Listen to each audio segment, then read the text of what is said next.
ជំរាបសួរពុកម៉ែបងប្អូនដែលមានតំណាំចន្ទទីទាំងអស់គ្នានេះគឺជាចំការទី2នៅក្នុងឃុំសេដាស្រុកដំបែខេត្តត្បូងឃ្មុំការដើមឡើយហ្នឹងគឺវាមានបញ្ហាគាំងក្តឹបផ្កាវាចេញល្អហើយប៉ុន្តែអត់ព្រមលោតក្តឹប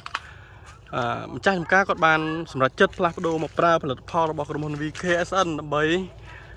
បាញ់ដើម្បីភ្ញូចក្តឹបហ្នឹងឲ្យលោតលឿននេះបងប្អូនមើលក្តឹបទាំងអស់គ្នាគឺក្តឹបវាចេញមកល្អមែនតើហើយសភាពក្តឹបគឺមានកម្លាំងគឺវាចេញមកចកោមល្អមែនតើនេះនៅខាងក្រោមខាងក្នុងអីហ្នឹងគឺវាចេញមកបានល្អតើតើជាមួយនឹងគុណភាពក្តឹបដូចគ្នាគឺវាឆ្លោះមែនតើហើយក្របវាមានអត់សូវមានស្នាមអុចច្រើនទេមានតិចតួចបំផុតឥឡូវយើងងាកមកមើលដើមផ្សេងទៀតដែលនៅជាប់គ្នានៅក្នុងចំការយើងព្យាយាមថតឲ្យបានភាគច្រើននៃចំការនេះក្តឹបគឺចេញមកចកោមល្អមែនតើគ្រប់មេឃទាំងអស់នេះទាំងមេឃក្រៅមេឃលើមេឃក្នុងមានចេញលាក់នៅក្នុងស្លឹកឲ្យយើងមើលគឺវាចេញបានល្អមែនតើឥឡូវយើងមើលដើមបន្តទៀតនេះគឺចេញមកល្អហើយក្របឆ្លោះល្អចន្ទទីហ្នឹងអាយុ4ឆ្នាំប៉ុន្តែវាអត់សូវជាធំប៉ុន្មានទេអ៊ីងទៀបដែរទេនេះយើងមើលគឺចេញចកោមល្អនៅតាមចុងមេឃហ្នឹងគឺចេញល្អមែនតើ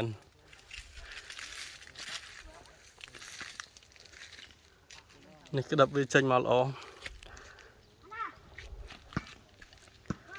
ក្តឹបវាចកោមគ្រប់មេឃទាំងអស់គឺវាចេញមកស្អាតមែនតើដោយសារចការហ្នឹងវារៀងត្រឹងក្តឹបមករយៈពេលដោយសារប្រើប្រភេទផលិតផលផ្សេងឥឡូវគាត់បានផ្លាស់ប្ដូរមកប្រើផលិតផលរបស់ក្រុមហ៊ុន VKSN ក្តឹបដែលចេញមកហ្នឹងគឺវាកាន់បានច្រើននេះទាំងមេឃក្នុងយើងមើលនៅតាមចុងមេឃមើលក្តឹបចកោមល្អមែនតើមកចកោមហ្នឹងមានប្រហែលជា10គ្រាប់នេះក្តឹបវាចេញមកស្អាតបែបនេះមាននៅក្នុងមេឃមានកប់នៅក្នុងមេឃហើយយើងមើលវាផ្លែជុំវិញដើមល្អមែនតើ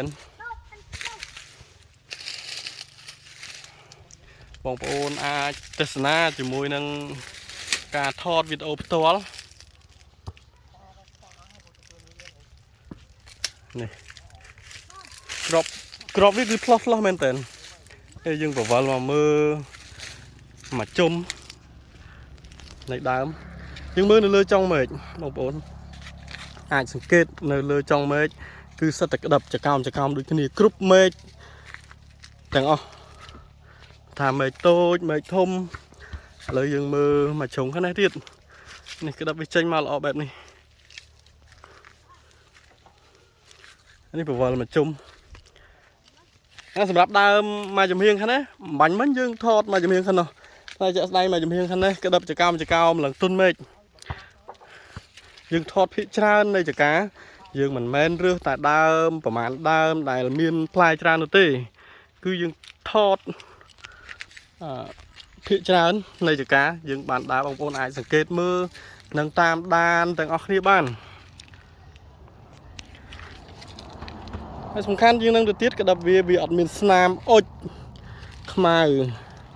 មើលទៅអាក្រក់មើលទេគឺក្របល្អមែនតើហើយយើងបានដើរកាត់មកខាងនេះវិញទៅថតដើមផ្សេងទៀតគឺដូចគ្នាបងប្អូនគឺវាផ្លែចកោមល្អមែនតើ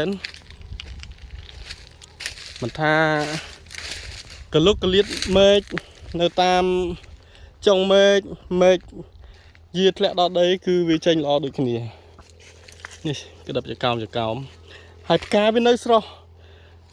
អាចនឹងលោតក្តឹបបន្តទៀតនេះយើងក៏លេចមកមើលដើមមកចំហៀងខាងណាមេឃខាងក្នុងអីគឺសិតតែក្តឹបវាចេញល្អមែនតើមានផ្លែលាក់មេឃនោះនៅកលុកកលៀតខាងក្នុង គឺ គឺវាចេញល្អមែនតើនេះវាផ្លែលាក់លឹកក៏មានអាចដោយសារចកានឹងតែងមេឃរៀងស្ទើរអញ្ចឹងស្លឹកវានៅសល់មេឃតូចខាងក្នុងច្រើនតែយើងមើលនៅលើចុងមេឃអីគឺវាចេញល្អមែនតើនេះក៏លុកកលៀតមេឃដោយសារយើងថតតាមរយៈទូរស័ព្ទដៃបើសិនជាយើងចាប់ប្លង់ទលាយវារៀងពិបាកចាប់មើលក្អិតបន្តិចអញ្ចឹងយើងចាប់ប្លង់រៀងគៀកដើម្បីឲ្យបងប្អូនសង្កេតមើលក្តឹបជាក់ស្ដែងគឺវាចេញល្អ